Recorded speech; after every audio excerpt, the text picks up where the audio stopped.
Animācijā es esmu no 91. gada. Sāku strādāt pie filmas Ness un Nessī kā kontūrētājs.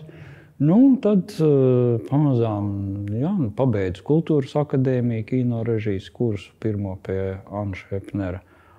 Turpināju darbu studijā Dauka pie Anša Bērziņa, Rozes Stiebras, un tad Indulis Gailāns, tā laika skolotājs, kas tos mēdījus ievadīja šeit skolā, palūdza mani būt par recenzentu. Un pēc tam Jānis Ziņģītis, tā laika skolas direktors, pienāca man klāt un teica, vai es negribētu nākt strādāt par animācijas skolotāju.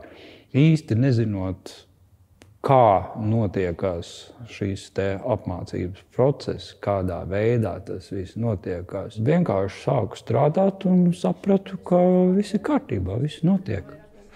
Plosies. Jā, paldies. Jūs arī. Paldies. Tur tā lieta, ka viņš ir iesūkts iekšā, viņš ir pārrožots, varētu tā teikt.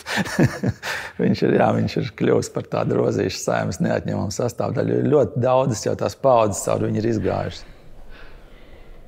Es par to ilgi domāju, kāds Dzintars ir kā pasniedzējs. Un tur varētu teikt, viss pēc kārtas, iedvesmojošs un izpalīdzīgs, zinošs, ļoti atvērts visādām idejām. Bet tā pamatā man viņš tiešām atpalika atmiņās kā vienkārši foršs, tiešām vienkārši foršs, iedvesmojošs skolotājs. Viņš atbalsta savus skolēnus ne tikai emocionāli, bet arī viņš atbalsta viņu idejas.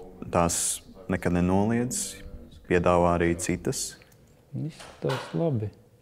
Dzintars Krūmiņš ļoti pozitīvs. Tev varbūt visdīvainākais jautājums, kur nekur citur atbildi neatradīsi, bet pievēršoties pie Dzintara Krūmiņš, tev atbildēs, kā to izlabot vai atrisināt, un vēl 3 papildus variantus kā alternatīvu, kā arī šo problēmu var izsarāt. Skolēni, man uzrunā uz tu, sauc vārdā, vienkārši tās attiecības ir, var teikt, tāds līdzīgs ar līdzīgu, jo es no saviem augstumiem jau varu nolaisties lejā, pasniegt roku. Viņi no tā līmeņa, kas ir, viņi tur rāpjās. Tad viņi tur pasauc, pastiep roku, pieķērās. Pavalku uz augšu, nolieku nākamajā līmenī. Viens skolēns man teica, ka jums vajadzētu iet par psihoterapeitu. Es saku, es jau esmu psihoterapeits, jums te skolā strādājot.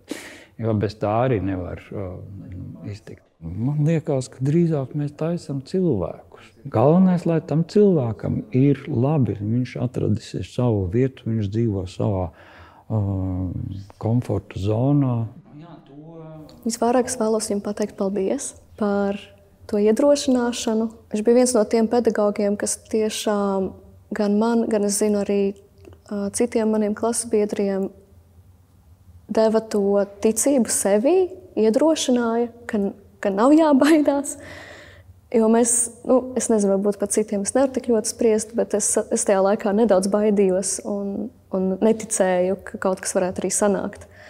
Un viņš bija tas pedagogs, kurš teica, ka nē, tev nav izvēles, tev sanāks. Viss būs kārtībā, vienkārši turpini strādāt. Viņš jau pats arī ir teicis, ka viņš kaut kādā brīdī ir sapratis, ka tā pedagoģija ir tā viņa īstenībā, tas viņa aicinājums, tā sirdslieta. Un to jau var just, Es noteikti novēlētu palikt tādam, kāds viņš ir. Arī atstāt to pieeju pie cilvēkiem. Mācoties pie skolotāja Dzintara, man pilnīgi mainās domu gājiens un vispār redzējums uz dzīvi. Viņš ļauj filozofēt par dzīvi tā kā pozitīvāk. Es tā padomāju, pastāvēju, sapratu, kas ir un kas nav, un tad es iešu tālāk. Es vēlos viņam novēlēt ļoti stipru veselību, un vispārējais izdosies tāpat.